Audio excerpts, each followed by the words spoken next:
Hi, I'm John. It's scripture time.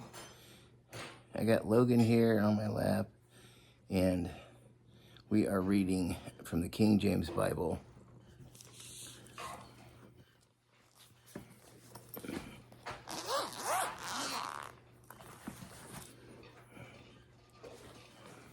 First Kings chapter 6.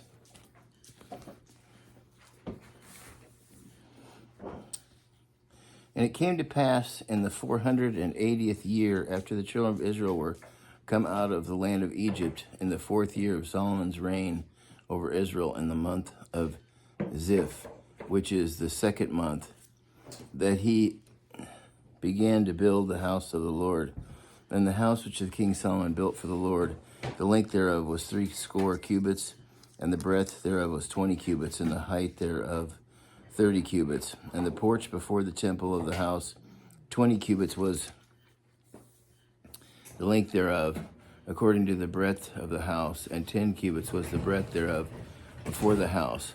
And for the house he made windows of narrow lights, and against the wall of the house he built chambers round about, against the walls of the house round about, both of the temple and of the oracle he made chambers round about. The nethermost chamber was 5 cubits broad, and the middle was 6 cubits broad, and the third was 7 cubits broad. For without in the walls of the house he made narrow rests round about, that the beams should not be fastened in the walls of the house. And the house, when it was in building, was built of stone made ready before it was brought thither, so that there was neither hammer nor axe nor any tool of iron heard in the house while it was in building. The door for the middle chamber was in the right side of the house, and they went up winding stairs into the middle chamber, and out of the middle unto the third. So he built the house and finished it, and covered the house with beams and boards of cedar, and then he built chambers against all the house, 5 chambers high, and they rested on the house with timber of cedar. I guess you noticed Zoe getting her seat.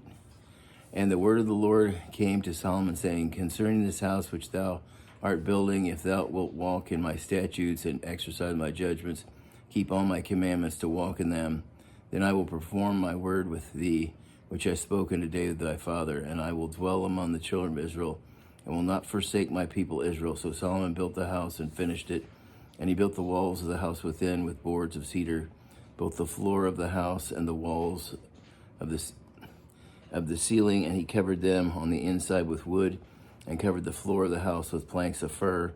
And he built 20 cubits on the sides of the house, both the floor and the walls with boards of cedar.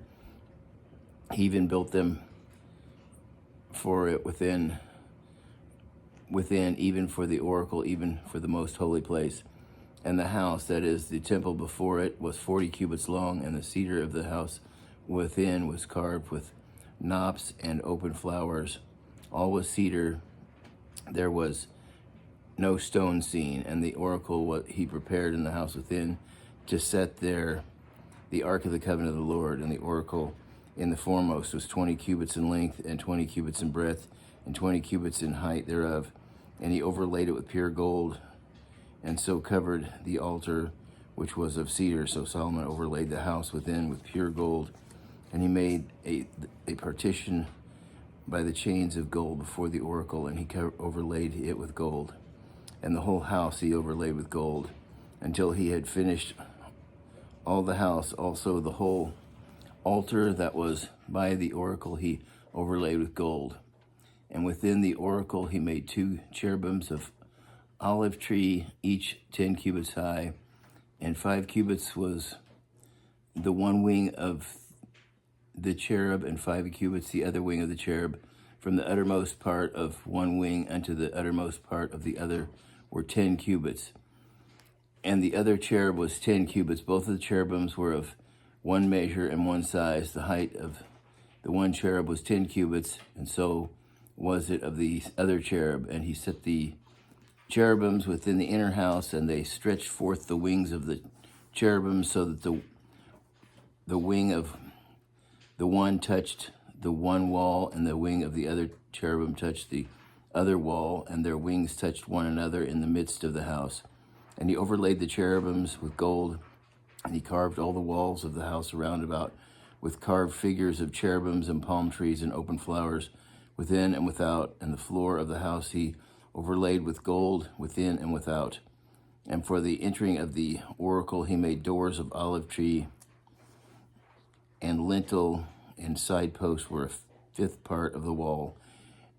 The two doors also were of olive tree, and he carved upon them carvings of cherubims and palm trees and open flowers, and overlaid them with gold, and spread gold upon the cherubims and upon the palm trees.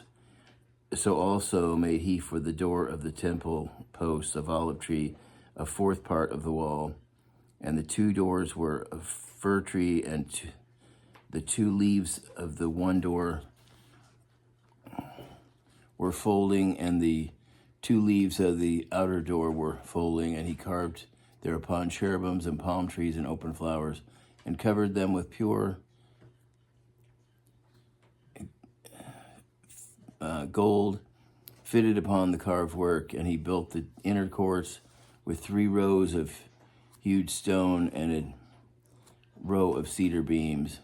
In the 4th year was the foundation of the house of the Lord laid, in the month of Ziph, and in the 11th year, in the month of Bul, which is the 8th month, was the house finished throughout all the parts thereof, and according to all the fashion of it. So he was 7 years in building it. And that's the end of chapter 6. Until next time, God bless.